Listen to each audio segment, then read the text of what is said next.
Muy bien, ahora nuestro siguiente tema son las transacciones. Ya habíamos empezado a trabajar un poco con transacciones en el tema anterior, con los procedimientos almacenados, dado que mencionábamos que era recomendable que las operaciones de un procedimiento estuvieran dentro de una transacción. Y habíamos comentado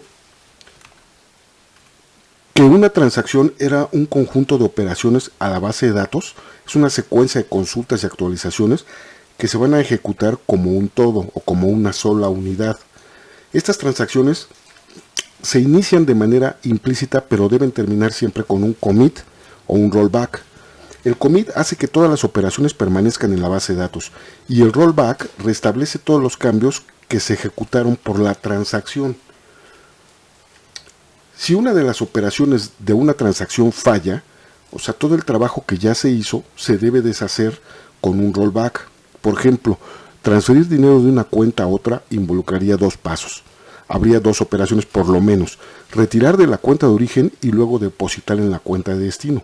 Si una de las dos operaciones falla, entonces la base de datos se va a quedar con un estado de inconsistencia, porque salió dinero de una cuenta pero nunca llegó a la otra. Por lo tanto, todas las operaciones se deben restablecer al punto inicial antes de haber iniciado la transacción. O todas son exitosas o se hace el rollback. Aquí vemos en este diagrama un ejemplo. Tenemos una transacción que involucra varias operaciones de insert, un update y a lo mejor un delete. Si en todas estas se cumplen correctamente, entonces no hay error y hacemos un commit. Pero si con una que falle, por ejemplo el delete, hacemos un rollback y todo se regresa al estado inicial. Cuando se presentan en SQL Server fallas del sistema, el rollback es automático. Aquí lo vemos en un diagrama. Por ejemplo, cuando se inicia la transacción, todas las operaciones y cambios, modificaciones a la base de datos se llevan a cabo sobre una especie de base de datos virtual, no sobre la base de datos real. Si al llegar el tiempo se lleva a cabo un rollback, entonces todo regresa al punto donde estaba antes de que iniciara la transacción, como si estos cambios no se hubieran presentado, y la base de datos continúa sin esos cambios. Sin embargo, si hacemos el commit, al momento de iniciar la transacción, todas las modificaciones se llevan a cabo sobre una copia de la base de datos, una base de datos virtual. Si se da el commit, esta base de datos virtual se convierte en la base de datos real y esta desaparece. A partir de ahí los cambios quedan ya permanentes en la base de datos. Hablábamos de que las transacciones se iniciaban de manera implícita, pero tenemos dos esquemas de trabajo: transacciones explícitas y transacciones implícitas. Si las transacciones son explícitas, entonces cada vez que se va a iniciar una transacción debemos iniciarla explícitamente con la instrucción begin transaction o begin tran. Si la transacción termina, también debe terminar de manera explícita con un commit o un rollback. Para las transacciones implícitas, esto indica que la transacción se inicia de manera automática cada vez que se lleva a cabo una operación que haga cambios en la base de datos, o sea, un insert, un delete o un update, y se debe completar de manera explícita con un commit o con un rollback.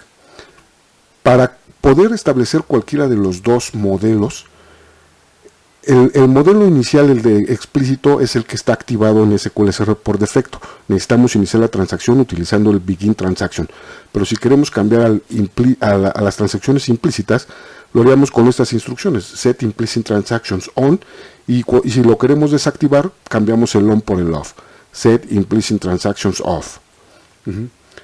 Si en algún punto, por ejemplo, dentro del SQL Server está activo el ANSI defaults, esto va a hacer que también estén activas las transacciones implícitas, es decir, que se inician de manera automática sin necesidad del begin transaction, pero deben terminar con un commit o rollback. Un ejemplo: si nosotros estamos queriendo cambiar, por ejemplo, un usuario quiere cambiar el estatus de una factura que inicialmente tiene el estatus por cobrar, e inicia una transacción para hacer la modificación a un estatus ahora cobrada, es decir, la factura fue pagada y se va a cambiar el estatus en el sistema. Entonces, si dentro de este tiempo que transcurre desde que inicia la transacción hasta que se lleva a cabo el commit, al mismo tiempo otros usuarios concurrentes desean consultar el estatus de esa factura, ¿qué valor debe regresar el sistema? ¿Por cobrar o cobrada? Si se devuelve por cobrar, posiblemente no sea correcto, ya que el estado está cambiando a cobrado. Si devolvemos cobrado, tampoco podría ser correcto si en algún momento, en lugar de que la transacción haga un commit, hace un rollback, el valor va a estar incorrecto.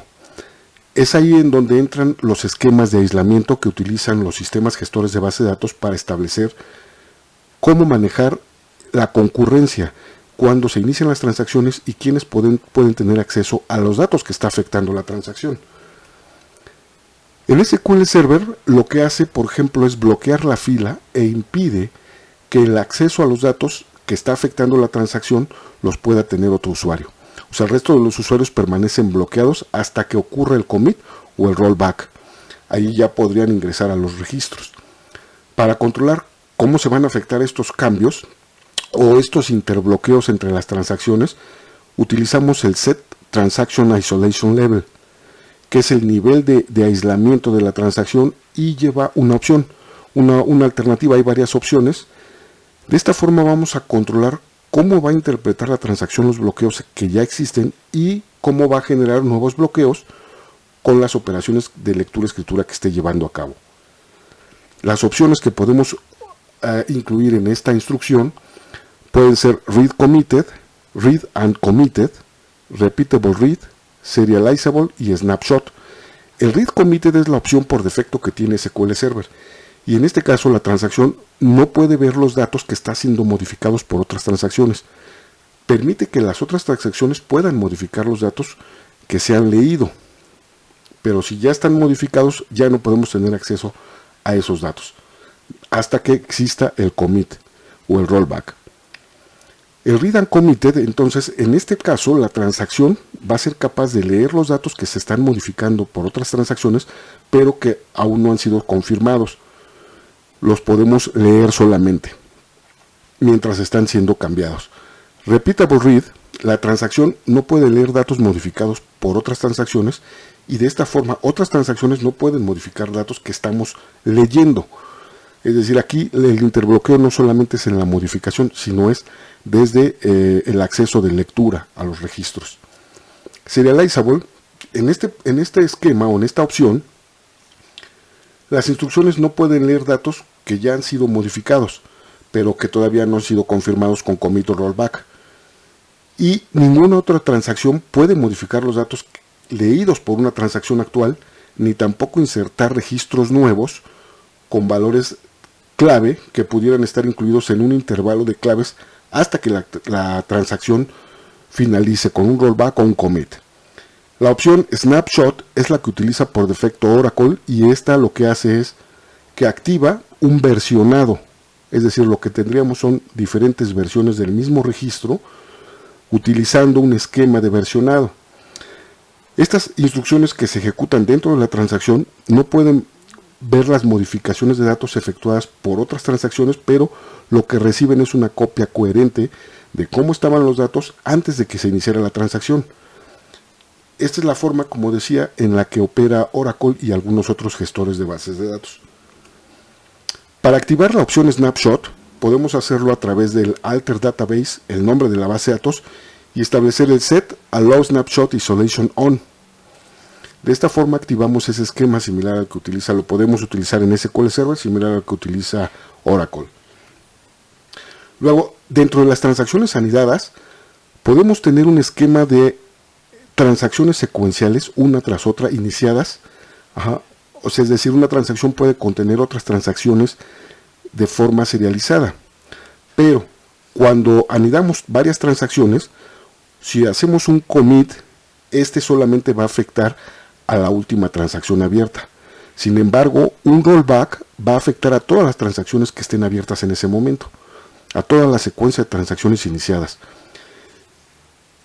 Por eso es importante tomar en cuenta que si hacemos un rollback de la transacción superior, aunque se haga posteriormente a otras transacciones iniciadas, esta también va a echar para atrás los cambios que hayan hecho transacciones internas, aunque éstas hayan hecho un commit. Por ejemplo, aquí iniciamos una transacción y modifica la tabla empleados cambiándole el nombre a un registro. Luego inicia otra transacción y le modifica el apellido en la misma tabla empleados para el mismo registro.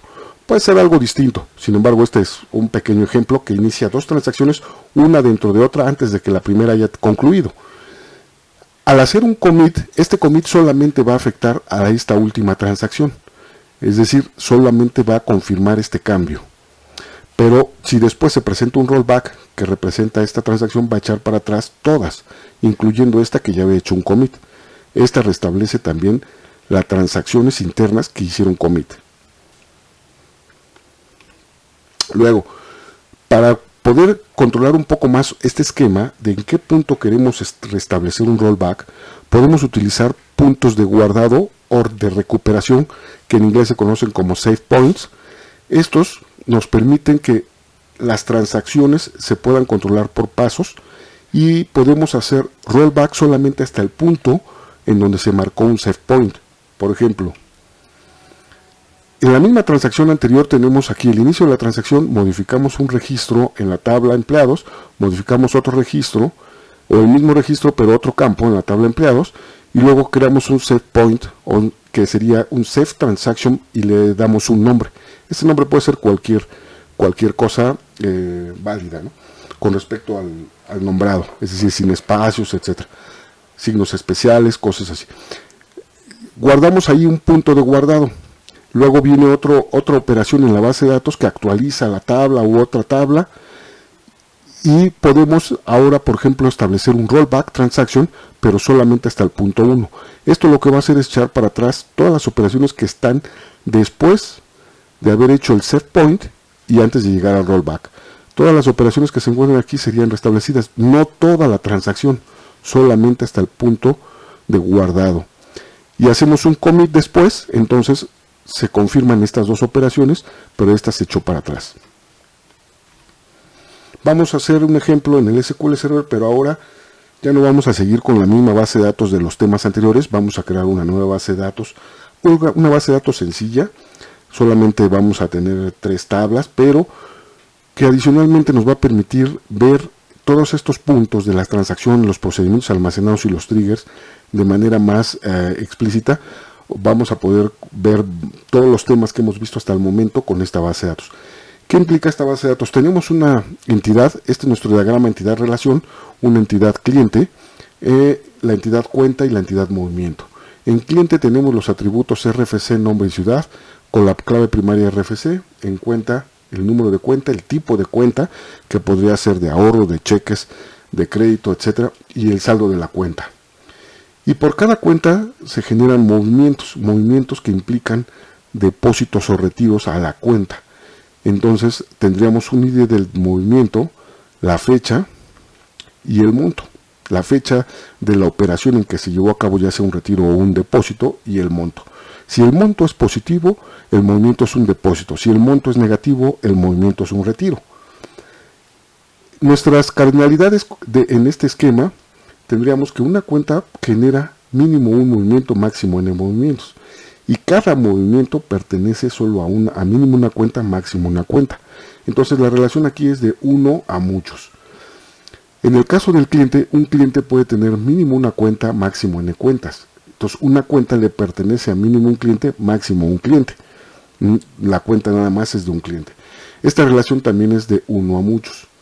Entonces nuestro siguiente paso es hacer la transformación al modelo relacional, y aquí, recordando lo que vimos en las primeras clases o cuando vimos el tema de la transformación al modelo relacional, las reglas para hacer la transformación: cada una de estas entidades se convierte en una tabla en donde especificamos su clave primaria, y luego en una relación de 1 a muchos, la entidad de muchos hereda la clave primaria de la entidad de 1.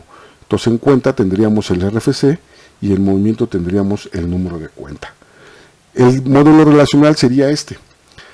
Cliente, tendríamos los atributos RFC, nombre, ciudad, en cuenta el número de cuenta, que va a ser la clave primaria, el tipo y el saldo, y el RFC como clave foránea, que está referenciada a la tabla cliente. Luego el movimiento, el ID de movimiento, la fecha, el monto y el número de cuenta, que va a ser nuestra clave foránea, referenciada a la tabla cuenta por el número de cuenta. Vamos a hacerlo entonces en el SQL Server y lo vamos a ir llenando en el siguiente video para no hacer este muy largo.